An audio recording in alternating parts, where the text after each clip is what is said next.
A lot of people are looking outside of normal pathways for healing. Drugs aren't working. Maybe therapy isn't working. Traditional medicine isn't working.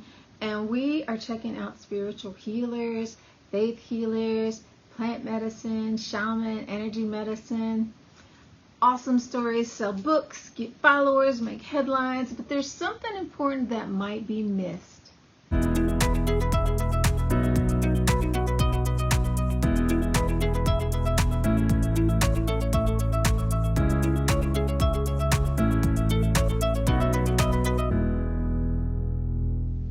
Hi, I'm Laura Giles with Pan Society. We talk about bringing animism into the everyday modern lifestyle. And if you would like to support our mission with a like, share, or subscriber donation, that will definitely help.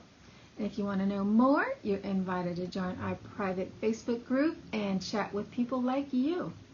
And if you want to go even deeper, consider becoming a Pan Society Insider by supporting us on Patreon.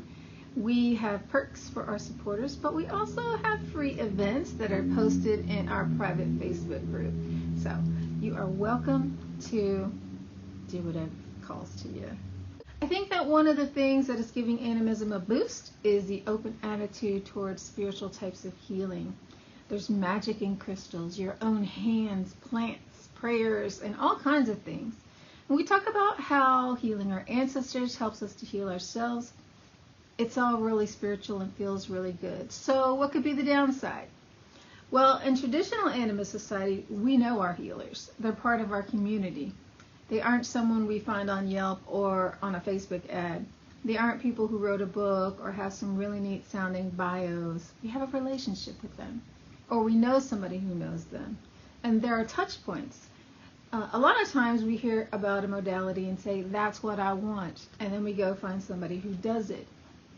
Animism is holistic. It's not enough to know a technique. You're working with the healer as much as the technique or the machines or whatever it is that they're using to help you. It's all relational. So if you're working with somebody who wants to make you a steady source of income so that you become dependent upon them, that creates a conflict of interest, doesn't it? They're now invested in keeping you ill.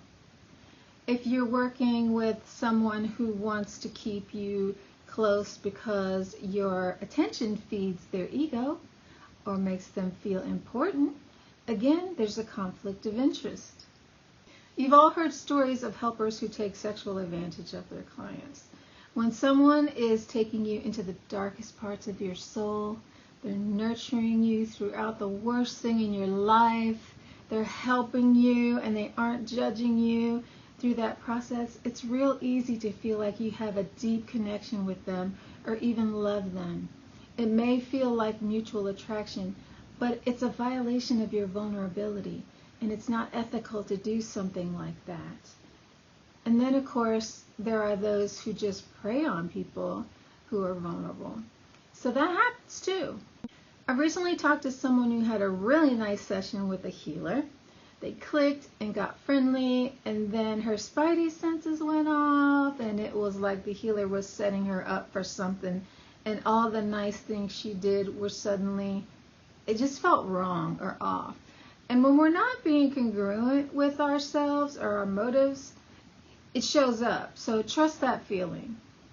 I think a lot of people get into healing because they want to help, but if your boundaries aren't good, your ethics aren't good, the ego gets in the way, or whatever it is, you can be in trouble.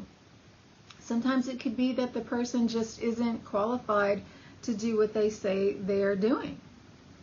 In spiritual healing, there are no certifying bodies, no licenses, or things like that to weed people out. And I don't think there should be. Folk healing should always remain accessible to the people. But that means you have to do your due diligence and know who you're working with. Get some references. Look long term and big picture. It's easy to have one good session, but what do the long-term results look like? Your safety is in your hands, so know your healer. That's why we have communities to share this type of information. And if you want to join us, you're welcome here at Pan Society.